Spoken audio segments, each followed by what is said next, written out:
وحياة حبيبك النبي ما تعدي الفيديو ده غير ما تصلي على النبي. يا حبايبي انا عايزه اكلمكم في حاجه.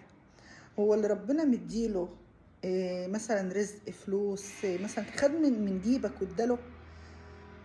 يا جماعه ربنا اسمه العدل، ادى لكل واحد 24 قيراط بتوعه. ما تبصش لغيرك، ما تبصش اللي في ايد غيرك. ما يمكن ربنا مديك حاجه مانعها عنه.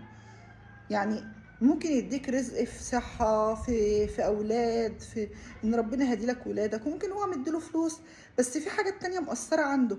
أنت تعرف إيه اللي عند الناس؟ فكل واحد يا جماعة يخليه في نفسه. بالله عليكم، بالله عليكم كل واحد يخليه في نفسه يا جماعة. يعني معلش، ما كل واحد برضه معاه قرش دافع تمنه. دافع، انتوا عارفين دافع تمن مثلا الواحد متغرب، دافع تمن غربته، بعيد عن اهله، بعيد عن ولاده، بعيد عشان يوفر لهم حاجة. انت كفايه ان قاعد في وسط بيتك وفي وسط عيالك، بتروح بالليل تنام في حضن ولادك ومطمن عليهم.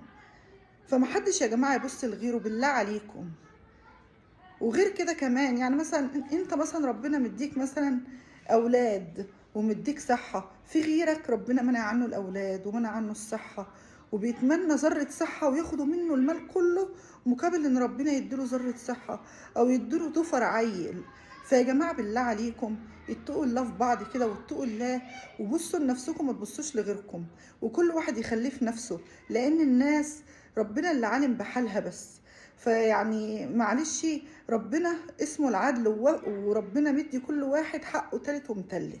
فانت معلش ما تجيش تبص لغيرك، وغيرك ده انت تعلم ايه اللي ناقص عنده وربنا مديهولك. فكل واحد يخليه في حاله احسن. سلام.